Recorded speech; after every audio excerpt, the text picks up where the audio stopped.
Bismillahirrahmanirrahim. Alhamdulillah wassalatu wassalamu ala Rasulillah wa ala alihi wa ashabihi wa man wala. Kita sudah dengar dari saudara saya ini atau adik saya ini. Kita masih ingin mendengar banyak sebenarnya. Tema kita, visi Al-Quran menyangkut menjawab tantangan zaman. Sebagian dari tantangan zaman itu tadi sudah dikemukakan. Saya bisa mengambil kesimpulan bahwa tantangan zaman kita antara lain adalah pemahaman agama yang benar. Itu kesimpulannya.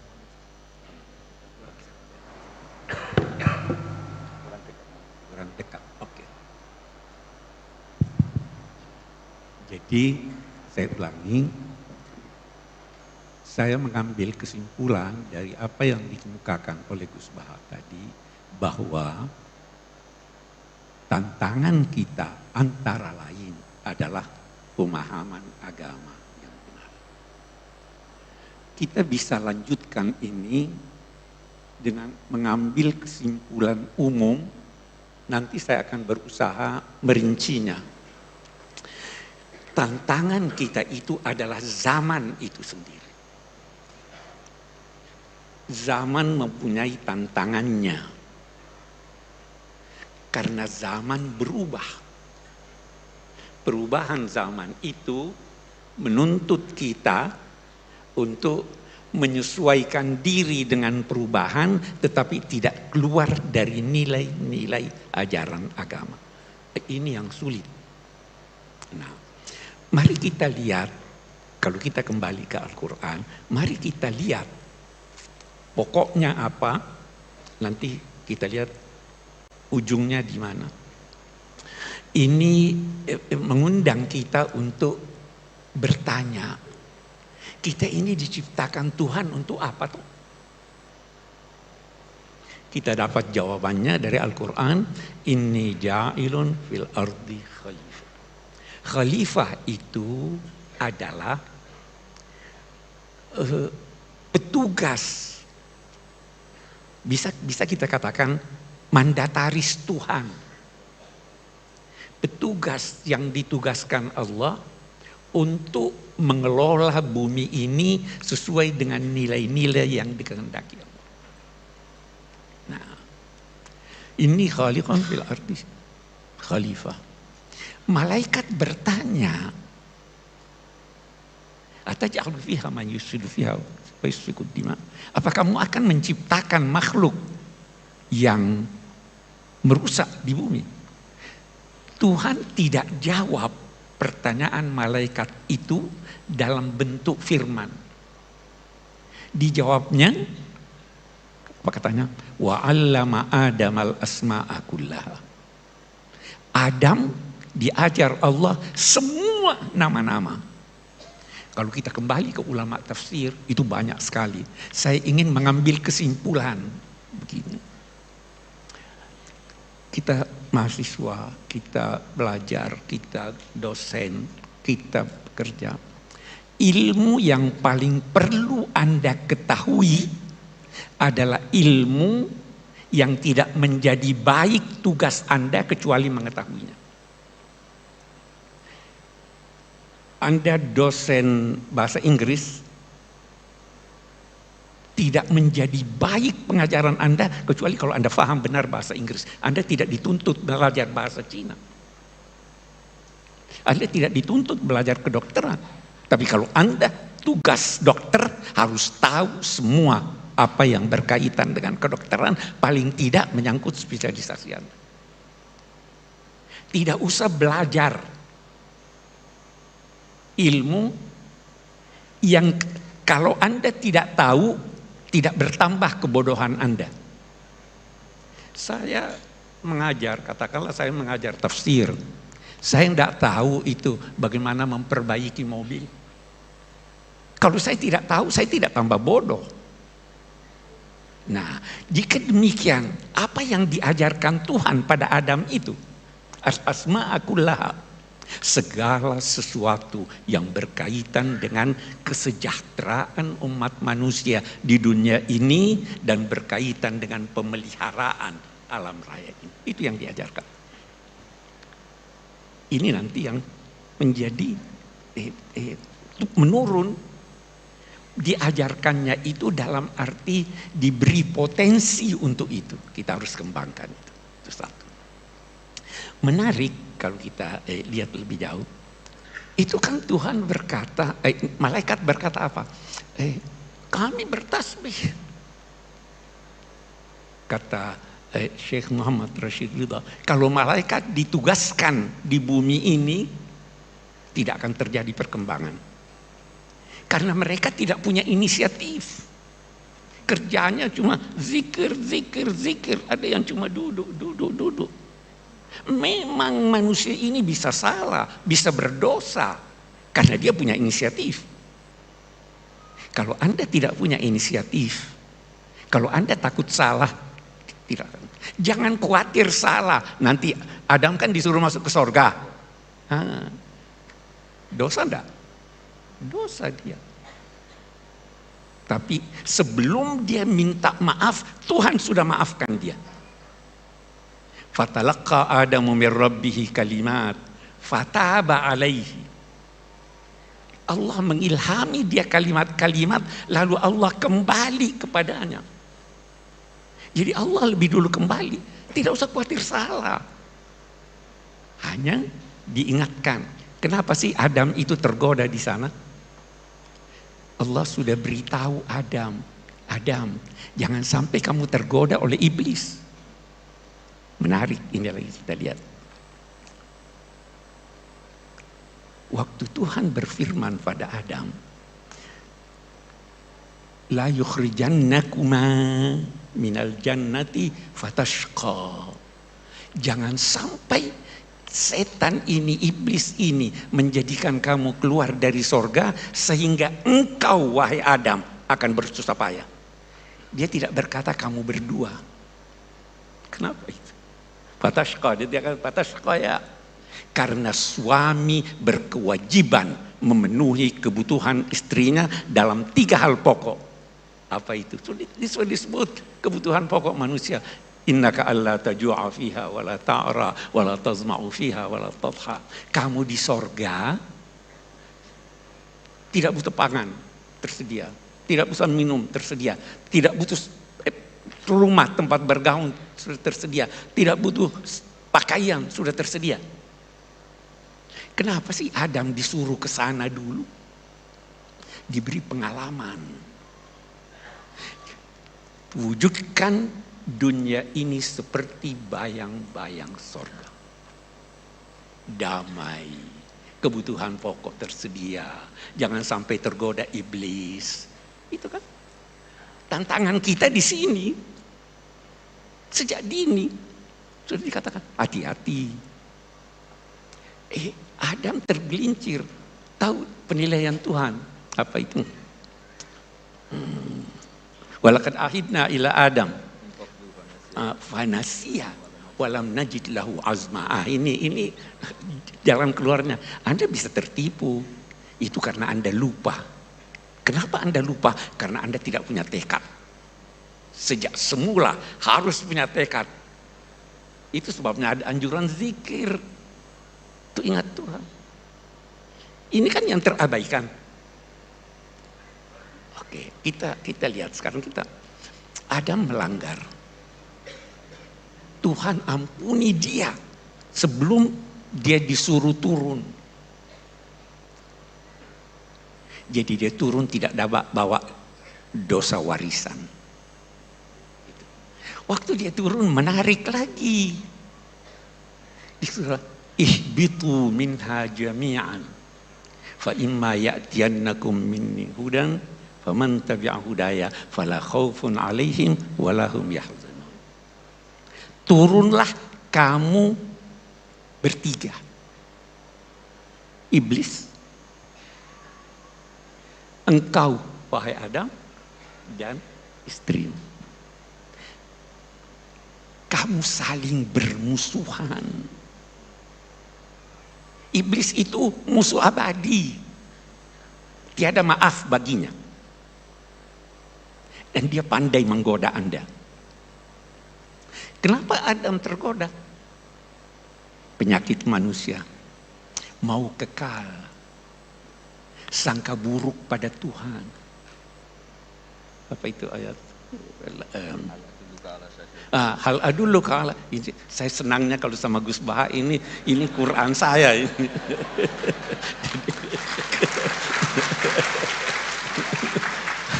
Hal adulluka ala syajaratil khuldi wa mulkin la yabla.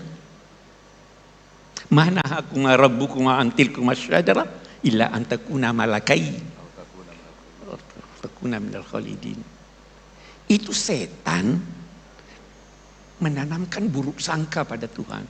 Itu kamu dilarang dekat itu karena Tuhan tidak mau kamu jadi malaikat. Karena Tuhan tidak mau kamu kekal. Jangan pernah buruk sangka pada Tuhan. Ini tuntunan yang kita bawa ke dunia nih. Ihbitu minha jami'an. Turunlah. Anak cucunya menghadapi dunia ini paling tidak ada 3 sikapnya. Dia lihat dunia hebat sekali ini. Sampai-sampai Imam Ghazali ada yang berkata dia tergelincir ketika berkata laisa fil imkan abda'u mimma kan. Tidak bisa lagi lebih indah dari ini. Maksudnya Imam Ghazali tentu bukan mengurangi kuasa Tuhan, tapi saya tidak akan terangkan itu. Indah sekali. Ada manusia waktu dia lihat alam raya ini semuanya indah. Semuanya benar, semuanya baik. Kena angin sepoi, baiknya. Kehausan dapat air minum, baiknya. Ini kok begini, baiknya. Maka dia berusaha mencari apa yang terbaik dan menghimpun ketiganya. Di situ dia menemukan Tuhan. Nah ini yang baik. Mencari yang benar melahirkan ilmu. Mencari yang baik melahirkan akhlak. Mencari yang baik, yang indah melahirkan seni. Tuhan mau kita itu jadi seniman, ilmuwan, dan kebudiman. Satu. Ada yang satu lagi nih, satu kelompok. Lihat indahnya. Alam raya ini dijadikan Tuhan ayat tanda. Saya beri ilustrasi. Saya mau ke Solo, di jalan ada penunjuk jalan. Penunjuk jalannya satu orang berdiri, ada berlian di tangannya, wajahnya bagus. Saya, waduh indahnya. Saya berlama-lama di sini, saya lupa ke Solo. Ada orang begitu terpengaruh dengan keindahan dunia dan sebagainya, dia lupa bahwa itu sebenarnya petunjuk jalan. Nah, ada yang begitu. Ada lagi yang berusaha menghimpun semuanya ini. Tapi dalam soal yang sama dia takut. Dia himpun, begitu hilang dia sedih. Begitu dia mau tidak dapat dia takut. Nah, ini yang banyak sekarang. Mau himpun sebanyak mungkin dan takut bahkan menyesal. Nah, karena itu yang terbanyak Allah di dalam surat itu imma ya'tiyannakum minni hudan faman tabi'a hudaya, tidak akan takut, tidak akan sedih. Anda tidak mungkin takut, Anda kehilangan, tidak sedih. Anda tidak dapat, tidak sedih. Anda dapat yang banyak, tidak angkuh. Itu tuntunannya. Sejak awal nih. Problema kita di sini nih. Oke, bagus. Masih ada waktu. Oke, kita lanjutkan. Turunlah di bumi. Sebenarnya bumi ini sangat indah. Bukan cuma indah, kait berkait. Kita baca surat Ar-Rahman. Ar-Rahman 'allama al-Qur'an, khalaqal insan 'allamahul bayan. Baru lihat.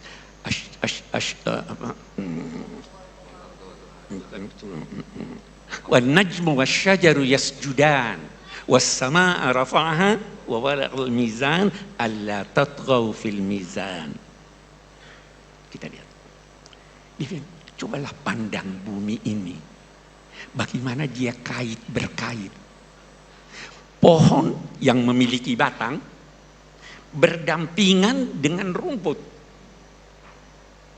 Pohon yang besar tidak menzolimi yang kecil. Yang kecil tidak ganggu yang besar. Ada keserasian. Ada keserasian antara manusia dan pohon. Kita menghirup apa toh? Oksigen dilahirkan oleh pohon. Pohon membutuhkan karbon, kita keluarkan itu. Ada kerjasama. An-najmu wasyajaru yasjudan was samaa rafa'aha wa wada'al mizan. Langit ditinggikannya, tapi dia menetapkan timbangan supaya teratur jalannya ini. Wal arda wada'aha lil anam.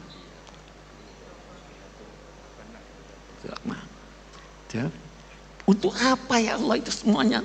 Alla tatghaw fil mizan. Jangan kalian melakukan sesuatu yang tidak benar menyangkut timbangan itu. Ini kenapa terjadi bencana? Boleh jadi yang di Aceh, di Sumatera itu karena ulah kita.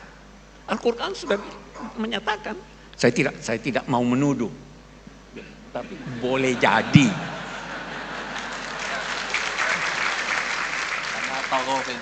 Nah, karena itu wala tatghaw fil mizan. Al-Quran sudah menyatakan wa allau istaqamu ala tariqati la aqnainahum ma'an khair. Kalau berjalan di ini, kenapa kita sakit? Karena tidak seimbang kita. Kenapa tantangan datang? Tidak seimbang antara kalbu kita dengan akal kita. Semua mau diakalkan. Itu zaharal fasadu fil barri wal bahr bima kasabat aydin nas. Sejak semula. Jadi atur keseimbangan. Obatnya keseimbangan. Seimbang dunia akhirat, seimbang ilmu dan iman, seimbang suami dan istri, seimbang dong. Jangan injak-injak istri. Jangan. Nah, ini tuntunannya. Ada keseimbangan itu. Nah, kita banyak problem. Nah, kita maju lagi, lihat bagaimana Al-Quran. Terjadi perubahan. Tidak semua manusia mengetahui segala sesuatu. Ada yang dia butuhkan tapi dia tidak tahu. Ada yang dia butuhkan tapi dia tahu, bisa mengolahnya. Nah, apa yang dibutuhkan manusia dari hidayat Tuhan yang dia tidak tahu, itu diimani. Iman itu beda dengan ilmu. Iman itu kerjanya hati. Ilmu itu kerjanya akal. Dua-dua kita miliki. Hati tidak bisa menciptakan cinta. Yang menciptakan cinta itu, akal tidak bisa menciptakan cinta. Yang menciptakan itu serasikan. Ada yang perlu Anda imani, walaupun Anda tidak faham, selama itu tidak bertentangan dengan akal. Nah, petunjuknya yang datang itu begitu. Datanglah sorga, diceritakan neraka. Kita tidak tahu. Anda kira sorga yang diceritakan Tuhan di Quran begitu? Bukan. Hanya kita tidak tahu. Jadi Tuhan beginilah. Itu kata Imam Ghazali. Semua sudah dewasa di sini ya. Saya mau beri contoh. Ada seorang anak bertanya, apa nikmatnya hubungan seks? Bisa dijawab. Ada dua. Salah satu dari dua Anda bisa jawab. Yang pertama, nanti aja kalau kamu kawin kamu tahu. Mau tahu surga? Nanti kalau kawin sekarang kamu tahu. Tidak bisa dipandangi oleh akal. Yang kedua apa? Tanya dia, apa yang paling kamu senangi? Dia jawablah, oh es krim. Surga lebih hebat dari es krim. Kita bayangkan surga itu apa? Yang paling hebat, istana, perempuan cantik, laki-laki gagah, ada makanan, anak. Itu masalul jannah, perumpamaannya, bukan begitu. Makanan yang diberikan, buah-buahan yang diberikan, hadzal ladzi utina min qabl wa utubihi mutasyabiha. Karena tidak bisa difahami oleh akal. Tidak bisa terjangkau oleh akal. Hal-hal yang tidak terjangkau oleh akal, dia tidak terangkan. Salah satu di antaranya, kata sementara ulama, yas'alunaka 'anir ruh. Qulir ruhu min amri rabbi. Ini hidayat Tuhan. Tetapi ada yang bisa terjangkau oleh akal. Kalau bisa terjangkau oleh akal, tetapi mengalami perubahan, tuntunannya lain. Tuntunannya singkat. Pemerintahan, tuntunannya singkat. Syura, persamaan antar manusia, keadilan. Perdagangan, hanya sekian ayat. Karena itu terjangkau oleh akal. Semua problema kita, termasuk problema yang sekarang ini orang ribut itu, saya sering namai KB. KB itu kecerdasan buatan. AI. Oke. Problema itu, problema kita, tantangan kita. Tantangan buat anak-anak kita tuh yang main HP. Itu luar biasa besarnya tantangannya. Tantangan kita ini kecerdasan buatan dan sebagainya. Kenapa itu terjadi? Karena kita pisahkan antara kalbu dengan akal. Kita pisahkan. Allah menginginkan kita menggabung keduanya. Di sini ada tempatnya, di situ ada tempatnya. Iman ada tempatnya, akal ada tempatnya. Iman itu kerja hati, ilmu kerja otak. Iman atau ilmu menyesuaikan Anda dengan lingkungan Anda. Iman menyesuaikan Anda dengan jati diri Anda. Iman revolusi internal. Ilmu revolusi eksternal. Iman menunjukkan arah yang Anda tuju. Ilmu mempercepat Anda sampai ke arah. Berbeda. Ini ilmu mempercepat kita sampai tujuan, tapi tujuannya salah. Karena tidak ada iman. Itu sebabnya Nabi berdoa, mengajarkan doa, Allahumma inni a'udzubika min ilmin la yanfa. Ilmu, tapi tidak bermanfaat. Ini tantangan besar kita sekarang. Tantangan besar kita dalam konteks memahami agama ini. Memahami agama ada cara-caranya. Bukan setiap orang mau saya begini, buka apa namanya, buka internet, buka ini hukumnya begini. Enggak begitu dong. Semua, saya kembali berkata, semua problem, tantangan yang kita hadapi karena kita tidak seimbang dalam hidup kita. Kita tidak menggabungkan antara ilmu dan iman. Kita tidak menggabungkan antara tuntunan wahyu yang tidak berubah dan tuntunan wahyu yang dapat mengalami perkembangan dalam penafsirannya. Kita masih mau pendapat lama. Itu sudah berubah sama. Dulu perempuan tidak boleh jalan sendiri. Ya. Sekarang fatwanya sudah boleh. Anak-anak saya berangkat ke Amerika sendiri, perempuan lagi. Kalau masih mau pakai yang lama, ada perkembangan. Ini banyak sekali tantangan, ya, kemiskinan, ketidakamanan, penjajahan, kebodohan, terlalu banyak tantangannya. Jalan keluarnya kembali kepada tuntunan Allah dan Rasulnya. Wassalamualaikum warahmatullahi wabarakatuh.